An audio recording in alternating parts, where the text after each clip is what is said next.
Everybody, happy Friday. Friday is just a fun day. I don't work on Fridays. I'm normally off on Fridays, but I can imagine those of you who are working today, you're like, Friday's the best day of the week because the weekend's here. And so we're so glad to be spending part of our Friday with you. And this is Jordan here and Joel over in Angola. What's up, everyone? It's a worship leaders takeover, Jordan. Oh yeah. We don't get to work together on middays very often. So this is like, like the lunar eclipse. There's certain, universal wonders that take place every once in a while. Two worship leaders on a midday. I think it's the first. I think it's the first, and the plan is on worship. So day 5 in the plan, talking about worship and whatnot. So this is like perfect storm here. Pretty awesome. So we wanted to start out things a little different today. So first off, I want to say if maybe this is your first time joining us, welcome. And if you're watching this and you're like, what plan are you guys talking about? Here at Life Changing Church, as we're partnering with North Rock, we are together getting in the Bible app and reading God's word together. So we're on a plan right now called Extravagant. You can actually find us on the Bible app, find Life Changing Church, friend us up on there, and you can join the reading process with us. So you can actually be a part of this plan. Also, while you're watching this today, share it. Find somebody who just maybe needs a little bit of encouragement on their Friday, and share it with people. Spread the word because these are awesome conversations to have. So we want to kick things off a little bit of fun today. So Joel has prepared a little game of finish that lyric. Okay, so Joel's going to hit us with a couple songs here, and if you know them, type them in the chat. Type them below in the chat. So first one we're going to kick off because we're talking about mixtape, Jordan, and they're in this series is what it's titled, and there's been some great mixtape songs. I don't know about you, but I used to use CDs, and so I had I was the CD generation there, and we would write on it and whatnot. So here's maybe a couple songs that I had on my mixtape. And so, Jordan, let me see if you can finish the lyric for me, all right? All right, here we go. All right, here's the first one, ready?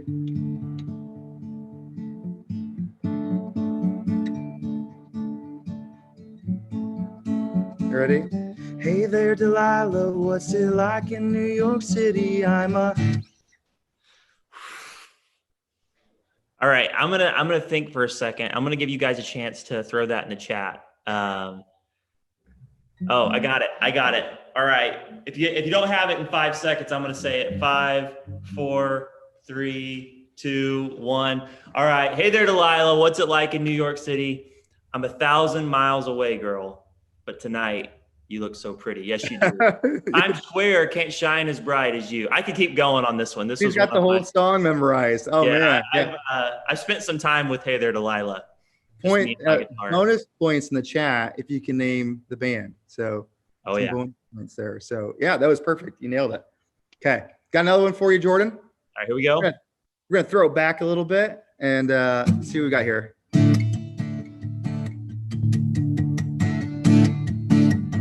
Got my first real 6-string, bought it at the. All right. This is one of those songs for me. Sometimes growing up, you hear lyrics differently than they're actually being said. So I'm going to say what I think the lyric is. And as I'm talking, you guys just type it in the chat if you know it. I want to say he bought it at the 5 and dime, but I don't know. Sometimes there's so many songs where you hear a lyric and you think they're saying something else than they're actually saying. So that's what I think. 2 for 2, man. 2 for 2. And then he played it till his fingers bled. Yeah. And of course, it was the name of the song, The Summer of '69. Awesome. So good. That was so good. So anyways, this is just a couple mixtape songs that, may have been floating on your guys' mixtape when you were younger or right now, maybe your iTunes playlist or something, but yeah. Hey, if you, while we're chatting today, maybe this lunar eclipse will happen again in the future and be throwing up some songs. What are some good ones we could do on a Finish That Lyric? Maybe we'll make that a tradition every time me and Joel jump on this. We'll do a little game of Finish finish that song. So That sounds yeah, good. we'll have to do some Sweet. deep tracks next time. Deep Something, tracks. yeah, Only deep something tracks. that's like you really got to be a champ to know it. Cool, man. So yeah, day 5. So anyways, talking about the extravagant uh, thing, and just about how worship, about giving and not necessarily giving to receive. And so I just think that was really, for me, I think there's a danger in worship. Sometimes we approach worship as something that we do just to stir up God's presence, to receive God's presence. But I think the true worship is obviously giving unto the Lord our heart, our affection, because number one, He's worthy of that. And so I think the thing that stood out to me was like, we will have a lifestyle of extravagance when we give and don't expect. Of course, the Lord meets us there all the time because He enjoys us. And so I always say the same: when our worship ascends to God, His presence comes down, and He makes His home with us because He inhabits our praises. He delights in us. But it's truly that offering of all that we are to God because of who He is, and not because we're trying to expect something in return. So Yeah, and I really think on this topic, because really worship is one of those things that it's a relational thing between us and God. It's in my experience with it, it's much more a vertical relationship than a horizontal one, and it's something we do together as God's church. But as His church, we're really giving something to God. Yeah, and everything you were saying, Joel, that's huge to understand when it comes to the worship. I also I love the angle that the devotional took on even just kind of like interpersonal giving when it comes to the people around us. In Luke, the passage that the devotional brought into play, loving those who don't love you in return, giving to those who can't give to you in return, and those kind of mindsets. And I think there's something really cool about that because number one, it's very hard to do that. Not even like, I think for myself, I don't know that it's hard for me because I'm inherently selfish. I think it's hard because that's like literally the natural way to think is we think like return on investment on almost everything we do. Um, and I really love how, that passage in Luke, it starts out with Jesus saying, blessed are the poor. Blessed are the poor, because there's something really cool about like being in that position where you're in an understanding that I have need. And when we give just to give, I think in order to do that, we have to have an understanding that God gave just to give to us. oh, Like that's good. He wasn't in a position where He was thinking, okay, I'm going to give my love to Jordan, and because I do this, Jordan is going to in return be able to bless me in this way. Or he's not really getting a return on investment. He's giving of himself to a group of people, us as humanity, who really have nothing to offer other than worship. And I think that's what's really cool about what you're saying about worship. That's what our worship is to Him. It's saying He already gave. Like, we're not looking at worship as okay, I'm bringing this to you. Now there's something that I'm going to be receiving during worship. Yeah. This is really the us reciprocating what He's already given to us. That's so good. And I was thinking, so, the story, and I love the story that they've been kind of going off of, but it's obviously the woman who had the expensive perfume in that alabaster jar, right? And it said this, I loved what the writer wrote here, but it says that she wasn't concerned about what she would get out of this when she cracked open her perfume. She wanted to give because Jesus' extravagant love had drawn her to an extravagant response. And I think is exactly what you're saying is like, we already respond in worship because when we realize how Jesus has responded to us already. And that is the true heart of worship is uh, understanding. The more we will grow in the knowledge of who Jesus is and His love for us, the greater our worship response will be, because we'll see His response to us. And so I just love I just love that story of the woman that did that, and she just gave her all. Some theologians said that it was, well, they say it's a year worth of salary, and I don't know what that essentially equates to nowadays, but you're just giving, you know, everything that she had, and she poured it on Jesus. And the beautiful thing, Jesus said, because of what she's done, the gospel will be preached in this way, that she's done this great act for me. And so I just want to, like, for me, not that my life's going to be in the book or anything, but I want my life when I leave this earth to be an extravagant gift that I gave my life to Jesus and to loving him and serving him, and that people would remember me based upon my response. But my response is only as deep as me understanding Jesus's response to me first. And so how much he loved me first, and then I'll live a life of worship with a great response, an extravagant response will be the norm. And I love that. He says to give, if we give, then the extravagance will be our new normal. And so that's what I want in my life to be remembered by. That's awesome. I think that word response is the real challenge, like for me in this, as you were talking and in reading this today.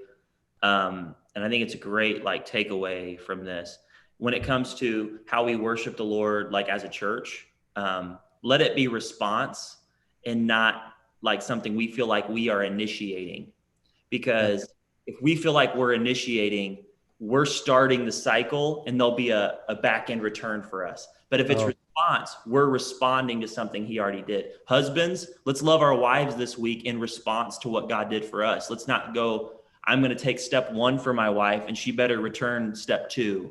Or wives with your husbands, fathers with your kids, mothers with your kids.